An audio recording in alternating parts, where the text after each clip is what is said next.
This is The Wire for 2130 Zulu, October 14th, 2023. Precedence is routine. Information cutoff date is 2100, 14 October 2023. Bottom line up front. Egypt begins allowing foreign national evacuation from Gaza. Israel continues air campaign in Gaza. Starting with international events.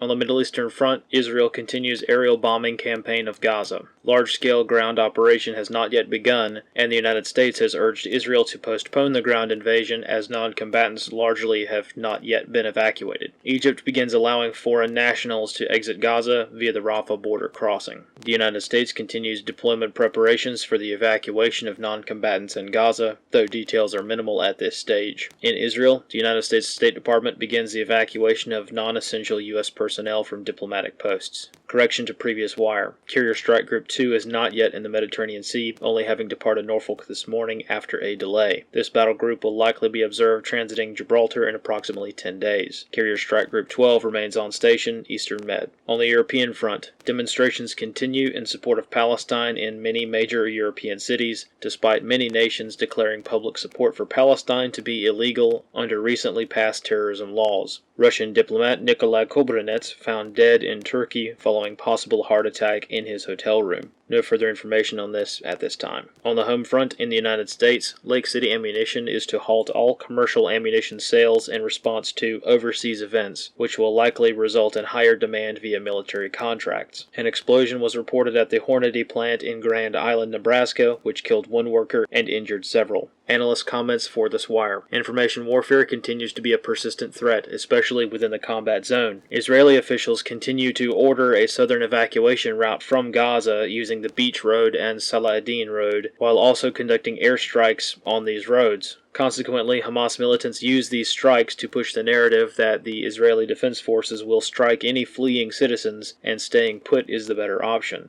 As always, the truth is likely in the gray area between these two positions. Israel has been observed to target civilians, hospitals, and humanitarian activities with little regard for civilian casualties or civcas. Many United Nations employees and international aid workers have been killed in these strikes. On the other hand, Hamas has a long history of using civilian locations and structures for military purposes, further blurring the lines between civilians and militants. Public statements by diplomats are a bit more clear. Israeli President Isaac Herzog has outlined the Israeli position, strongly indicating that Israel considers Palestine and Hamas to be one and the same. This strongly indicates Israel's intention to remove the entirety of Palestine from Gaza. As the ground invasion seems imminent, we must remember the political complications of the region which inhibit accurate information reporting. There is no land on earth more politically charged than this region. Even simple roadmaps are highly controversial. Over the past few decades, Israeli settlements have encroached into terrain that the international community generally recognizes as Gaza. As such, Israeli tanks are both on the border of Gaza and already inside Gaza, depending on diplomatic perspective.